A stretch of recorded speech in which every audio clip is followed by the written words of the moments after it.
नमस्कार, मैं आस्था ठाकुर। स्वागत है आपका। आप देख रहे हैं खबर आप तक। लीवर को रखें दुरुस्त, बीमारियां रहेंगी दूर। आज विश्व लीवर दिवस पर विशेष रिपोर्ट। आज विश्व लीवर दिवस है। दुनिया भर में हर साल 19 अप्रैल को लोगों को लीवर के रोगों के प्रति जागरूक करने के लिए ब्लड लीवर डे मनाया जाता है। जैसा कि आपको मालूम है कि लीवर शरीर का महत्वपूर्ण अंग है जो ब्लड प्योरीफाई करने के अलावा बॉडी में ब्लड शुगर लेवल को भी कंट्रोल करने में मदद करता है। लेकिन आजकल खराब जीवन शैली एवं खान पान की वजह से हर उम्र के लोगों में लीवर की समस्याएं बढ़ रही हैं। इसलिए जरूरी है कि हम अपने लीवर के प्रति सजग रहें और उसे हमेशा दुरुस्त रखें। बता दें कि 1996 में European Association for the study of the liver ने विश्व लीवर दिवस की स्थापना की थी।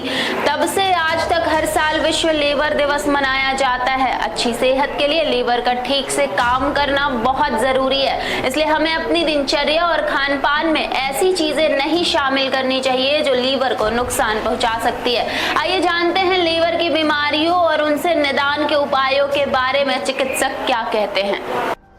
सर, आज वर्ल्ड लीवर डे है और लोग अपने लीवर के प्रति सावधानी बरतते नहीं हैं। उनके लिए क्या आपके द्वारा समझाई दी जा सकेगी? पहले तो सभी को मेरा नमस्कार। मैं डॉक्टर लवकुश तिवारी हूँ, गैस्ट्रोवर्ल्ड एंड लीवर सेंटर का संस्थापक हूँ। पिछले 1.5 साल से मैं रीवा में ये संस्था रन कर रहा हूँ। इसके पहले मैं एज अ गैस्ट्रोएंटरोलॉजिस्ट और लीवर स्पेशलिस्ट के रूप में विभिन्न महानगरों में काम कर चुका हूँ। मैंने पाया है बेसिकली कि लगभग मेरी 10 साल की प्रैक्टिस में कि लीवर की समस्याएँ दिन व दिन बढ़ती जा रही हैं। अगर हम बेसिक्स पे जाते हैं तो सबसे पहले ये माना जाता था कि बेसिकली हेपेटाइटिस बी, सी, उसके बाद शराब और उसके बाद बेसिकली डायबिटीज़ और अन्य चीज़ें लीवर को नुकसान करने या लीवर को सिरोटिक बनाने में रिस्पॉन्सिबल मानी जाती थी। लेकिन अगर हम अब देखते हैं तो अब बेसिकली मोटापा, मधुमेह ये प्रमुख कारण के रूप में उभर कर आए हैं। इन्होंने बेसिकली हेपेटाइटिस बी और मदिरापान को भी पीछे छोड़ दिया है। तो इन सब समस्याओं को बेसिकली हम अपनी जीवन शैली को, मधुमेह रोग को अपन कंट्रोल करके लीवर पे होने वाले बहुत सारी चीज़ों को रोका जा सकता है। दुर्भाग्य इस चीज़ का है कि लीवर की प्रॉब्लम, जैसे कि हम माने बेसिकली कि एक दीवार में या फिर किसी भी लकड़ी में दीमक के समान लगती है। वो शुरुआत में आपको कोई भी इशारा नहीं करेगी। जब इशारा होता है तब तक काफ़ी लेट हो चुका होता है। तो इसीलिए मैं ये चाहता हूँ कि बेसिकली जिनको भी मधुमेह की शिकायत है या फिर अतिरिक्त मोटापा है, वो लोग अपने लीवर के लिए अतिरिक्त रूप से सतर्क रहें। और मेरा कहना है कि अपने खान पान में थोड़ा सा उचित ध्यान दिया जाए। जितना भी जंक फूड है और फैटी चीज़ें हैं, साथ में अपने को मीठी चीज़ें, मैदा वाला आइटम, इन सब चीज़ों का परहेज करना चाहिए और नियमित रूप से एक्सरसाइज करना चाहिए। और लगभग 40 के ऊपर एक बार अपने, जिसको भी लगता है कि अपना वज़न ज़्यादा है या मधुमेह है, तो अपने लीवर स्पेशलिस्ट से ज़रूर मिलें ताकि आपके सही समय पे उसको पकड़ा जा सके और इलाज किया जा सके। क्योंकि लेट होने के बाद में लीवर के इलाज में बहुत सारे ऑप्शंस बचते नहीं हैं। उसमें प्रमुख रूप से सिर्फ अपने को ट्रांसप्लांट के लिए जाना पड़ता है। यदि सही अवस्था में उसको पकड़ा जा सकेगा तो हम इस गंभीर बीमारी को रोक सकते हैं और ट्रांसप्लांट जैसे खर्चे को भी रोका जा सकता है। धन्यवाद। लीवर वैसे स्पेशलिटी है गैस्ट्रोएंटरोलॉजिस्ट की।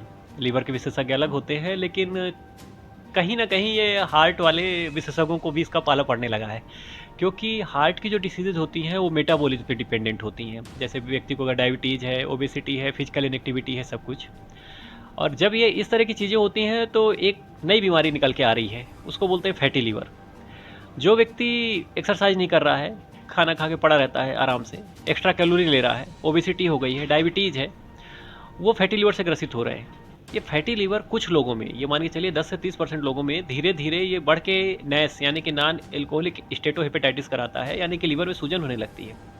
और अगर लंबे समय तक इसे छोड़ दिया जाए तो लीवर सिरोसिस होती है, और ये बिल्कुल वैसी ही है जैसे अल्कोहल लेने से होती है। तो यानी अल्कोहल से भी सिरोसिस होती है और ज़्यादा खाना खा के पड़े रहने और एक्सरसाइज ना करने से भी सिरोसिस होती है।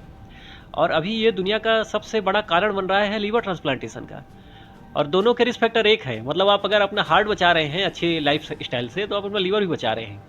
तो वर्ल्ड लीवर डे में यही सलाह रहेगी कि healthy exercise, healthy life style रखें, रेगुलर एक्सरसाइज, खाना कम, बाहर का ना खाएं, कम से कम खाएं, तेल वाला ना खाएं, जिस तरह से हम लोग हार्ट का स्कैन कराते हैं 30 साल की एज के बाद, वैसे हम लोग को LFT भी कराना है, लीवर फंक्शन टेस्ट, और अगर उसमें OTPT बड़ा आता है तो हम लोग को सोनोग्राफी कराना है। उसमें खराबी आती है तो हमको किसी विशेषज्ञ, लीवर विशेषज्ञ से ज़रूर मिलना है। वो फाइब्रो स्कैन करेंगे, ज़रूरत पड़ने पर बायोप्सी करेंगे। एक बात और ध्यान में देना है कि ये बहुत कॉमन डिसीज़ है और हम लोग इसको छोड़े हुए हैं और लीवर को हम लोग इग्नोर कर रहे हैं, लेकिन मॉर्टेलिटी ये काफ़ी हाई रख रही है। आपको हर तीसरे चौथे मोहल्ले में 3-4 मोहल्ले देखेंगे तो एक व्यक्ति ऐसा मिलेगा जिसको लीवर सिरोसिस है। तो बिल्कुल इसको सीरियस लेना है। साथ ही साथ लीवर डे में और हम एक बात कहना चाहेंगे कि कुछ लीवर डिसीज़ प्रिवेंटेबल है, जैसे हेपेटाइटिस बी, तो उसकी वैक्सीन ज़रूर लगाएं। अल्कोहल से लीवर ख़राब होता है तो अल्कोहल से बचें।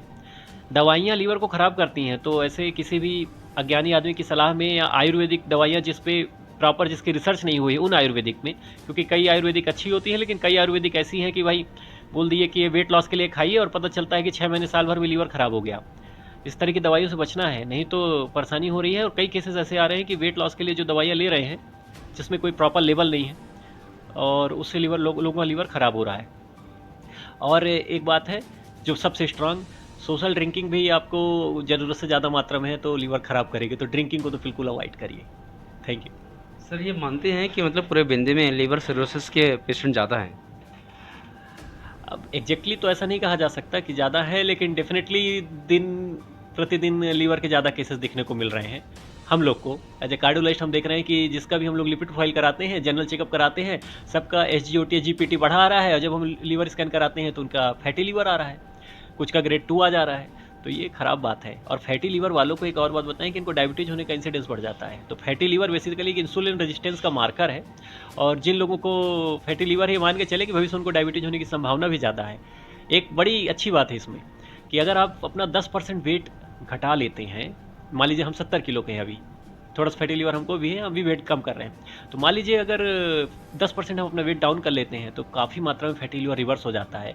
और अच्छी बात यह है कि अर्ली स्टेजेस में ये रिवर्स हो सकता है, तो बिल्कुल ध्यान देना है। फैटी लीवर है तो घबराएं नहीं, बस अपना लाइफ स्टाइल अच्छी रखें और विशेषज्ञ की सलाह लें। Thank you.